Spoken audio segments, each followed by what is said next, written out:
আরে এই জাঙ্গিয়া মশাই, আপনার নাম কি? আর আপনি এত কালো কেন? আরে এই বেহায়া ম্যাডাম, আপনি আমার নাম ধরে ডাকলেন, আবার বলতেছেন আমার নাম কি, আবার আমার গায়ের রং নিয়ে মজা করতেছেন। এটা কিন্তু ঠিক না। আপনি আমার গায়ের রং নিয়ে মজা করলেন। তাহলে শুনুন, একটা আমি গান বলি, শুনুন। কালো কালো করিস না লো, ও গো অ্যালার্জি, আমায় বিধাতা করেছে কালো, আমি করব কি? আরে জাঙ্গিয়া দাদা, আপনিও মাইন্ড করে বসলেন। আমি ওইভাবে বলতে চাই নাই আপনাকে। আচ্ছা ভাইয়া, আমরা সবকিছু বাদ দিয়ে এখন থেকে আমরা বন্ধু। আচ্ছা আচ্ছা, ঠিক আছে। সব মেয়েরাই এরকম, শুরুতে গার মারা দেয়, পরে আবার ক্ষমা চায়।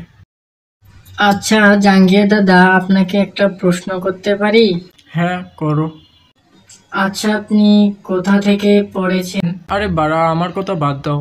আমি ইউনিভার্সিটি থেকে পাশ করেছি, সাবস্ক্রাইব করে গ্রাজুয়েট কমপ্লিট করেছি।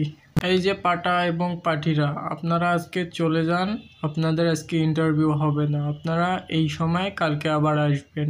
ধন্যবাদ। ধুরু বাড়া, এটা কোনো হইল বাড়া? এতক্ষণ বসাই রাখলো আর এখন বলতেছে ইন্টারভিউ হবে না। আরে জাঙ্গিয়া দাদা, অত রাগ হয়ে কোনো লাভ নেই। আমরা আবার কালকে আসবো। চলো এখন চা খাইতে যাই। আরে না না, চা খাওয়া যাবে না। সোডা দেন, সোডা খেয়ে মাথা ঠান্ডা রাখতে হবে।